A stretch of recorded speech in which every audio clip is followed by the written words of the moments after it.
Good morning class 8 students.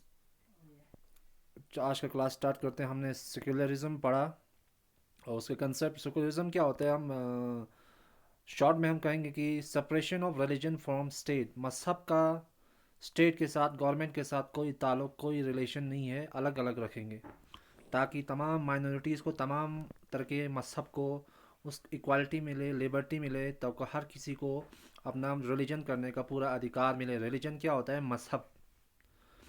अब आज शुरू शुरू करते हैं आज का टॉपिक। आज का टॉपिक है why it is important to separate religion from the state. ये क्यों ज़रूरी है कि मजहब का स्टेट के साथ, स्टेट क्या होता है? सरकार। मजहब और सरकार क्यों जुड़ा होना चाहिए? मजहब और स्टेट अलग अलग क्यों होना चाहिए? इम्पॉर्टेंट क्यों है?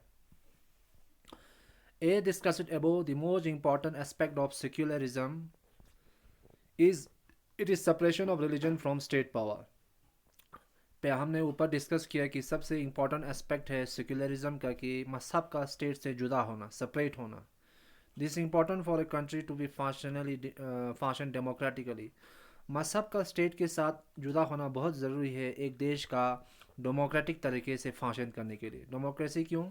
ताकि हर किसी को इक्वालिटी मिले, लिबर्टी मिले, हर किसी को जीने का right to life, right to liberty, right to religion, right against exploitation. Almost all countries of the world will have more than one religious groups living in them. Almost तमाम देशों का देखें तो वहाँ पर अलग अलग रिलीजियस कम्युनिटीज़, अलग अलग तरह के लोग रहते हैं जो अलग अलग मजहब को मानते हैं, बिलीफ मानते हैं। Within this religious groups there will more like to be one group that is in majority. अब देखो उसमें क्या होता है, इन रिलीजियस ग्रुप में से एक देश में एक रिलीजन ग्रुप क्या होता है, एक कम्युनिटी मेजॉरिटी में हो गया, ज़्यादा तादाद में होगा। मेजॉरिटी मतलब ज़्यादा तादाद में होगा। If this majority religious group has access to state power then it could quite easily use this power and financial resource to discriminate against and prosecute persons of other religion।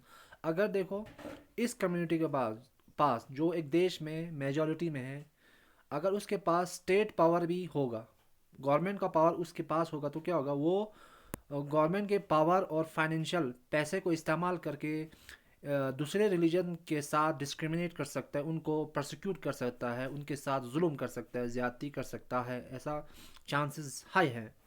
This tyranny of majority could result in discrimination, coercion, and at times even the killing of religious minorities। ये जो majority का जो दबदबा है इस situation में, इसमें क्या हो सकता है? डिस्क्रिमिनेशन हो सकता है लोगों के साथ, अनइक्वल ट्रीटमेंट हो सकता है, दबाए जा सकते हैं लोगों को, माइनॉरिटीज़ को मारा जा सकता है, सिविल वार हो सकता है, सिविल वार जैसा एक सिचुएशन अराइज हो सकता है। The majority could quite easily prevent minorities from practising their religions.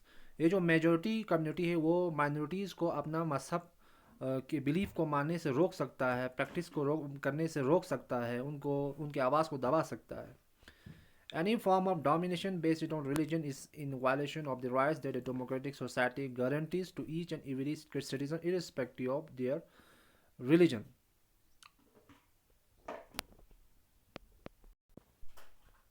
Any form of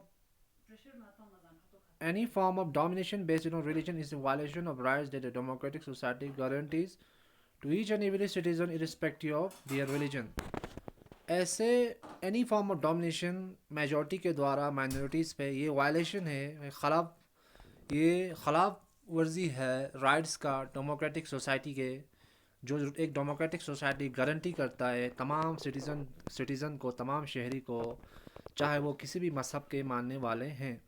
Therefore, the tyranny of majority and the violation of fundamental rights that can result in one reason result in one reason where it is important to separate the state and religion in democratic societies। इसीलिए ये जो tyranny है, majority का जो दबदबा है और fundamental rights का वायलेशन होने का चांसेस है, that can result in one reason. ये एक रीज़न हो सकता है कि क्यों इम्पोर्टेंट है कि स्टेट का रिलीजन से सेपरेट होना, जुदा होना क्यों इम्पोर्टेंट है डेमोक्रेटिक सोसाइटी में, ताकि तमाम माइनॉरिटीज़ को इक्वल राइट मिले, इक्वल हुकूक और आज़ादी मिले। तो another reason that is important to separate religion from the state in democratic societies is because we all need to protect the freedom of individuals to exit from their to exit from their religion, embrace other religion, or have the freedom to interpret religious teaching differently. To understand this point, let us take the practice of untouchability. You feel you might feel that you dislike this practice within Hinduism and therefore you want to try and reform it. However, if state power were in the hands of those Hindus who support untouchability, then do you think that you will have an easy task to try and change it? If you will were part of the dominant religious group, you might face a lot of resistance from fellow members of your community.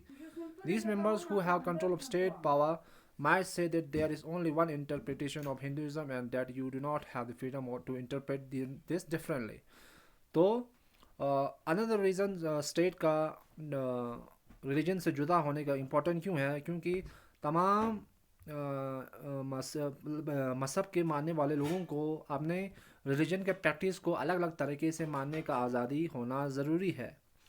इसको understand करने से better understand करने के लिए आप example ले लो untouchability का. Untouchability क्या होता है? हिंदुज़म में हिंदू लोगों में एक प्रथा है, एक उनका सिस्टम है जहाँ पे उनके चार फॉर एग्जांपल चार कास्ट हैं, कास्ट जाति हैं. फॉर एग्जांपल ब्राह्मण, क्षत्रियास, वैश्य, शूद्र. जो ब्राह्मण्स हैं वो टॉप क्लास कास्ट हैं, जो अपर कास्ट माना जाता है. तो ब्राह्मण, क्षत्रिय, वैश्य, शूद्र जो अनटचेबल्स हैं उनको लोअर कास्ट माना जाता है. तो उनके साथ भेदभाव किया जाता है, उनके साथ डिस्क्रिमिनेशन किया जाता है, उनके साथ इनह्यूमन ट्रीटमेंट किया जाता है. तो अगर आप एक ऐसे हिंदू कम्युनिटी से बिलोंग करते हो जो अपर कास्ट, जो ब्राह्मण्स या क्षत्रियास से बिलोंग करते हैं, तो आप तो क्या करेंगे? वो डोमिनेंट जो ग्रुप उसके पास अगर स्टेट पावर भी होगा, उसके पास सरकार का भी पावर होगा, तो वो क्या करेगा? जो लोअर कास्ट को दबाने की कोशिश करेगा. ऐसा पॉसिबल है, इसके हाई चांसेस हैं. Even if you were in dominant religious group, you might face a lot of resistance from fellow members of your community. अगर आप फॉर एग्जांपल आपका एग्जांपल लेते हैं कि अगर आप हाई कास्ट कम्युनिटी से बिलोंग करते हो, तब भी आपका रेजिस्टेंस हो सकता है, आपके ख़िलाफ़ लोग हो सकते हैं, क्योंकि आपके ही कम्युनिटी के लोग आपके ख़िलाफ़ जा सकते हैं कि आप ऐसा नहीं बोल सकते हो. If you are part dominant you might face a lot of resistance from fellow members of your group. आप अपने कम्युनिटी के बिलीफ सिस्टम के ख़िलाफ़ नहीं जा सकते हो.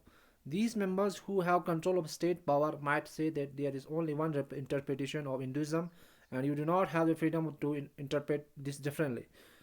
ये जो members हैं जो state power को भी control करते हैं, तो वो लोग ऐसा कह सकते हैं कि अभी हिंदुज़म का एक ही इंटरप्रिटेशन है, एक ही डेफिनेशन है, और तुम्हारे पास कोई भी फ्रीडम नहीं है इसको डिफरेंटली इंटरप्रेट करने के लिए. इसको डिफरेंटली आप डिफ़ाइन नहीं कर सकते हो. जो हम कहते हैं वही हिंदुज़म है, और हिंदुज़म में अनटचेबिलिटी है, और लोअर कास्ट को हम इनह्यूमनली उनको ट्रीट किया जाता है और उनके साथ डिस्क्रिमिनेट किया जाता है. उनको इंसान के तौर पर नहीं समझा जाता, तो उनके साथ भेदभाव किया जाता है. और ये सिस्टम बहुत सारे हिंदुस्तान के, इंडिया के पार्ट्स में अभी भी किया जाता है.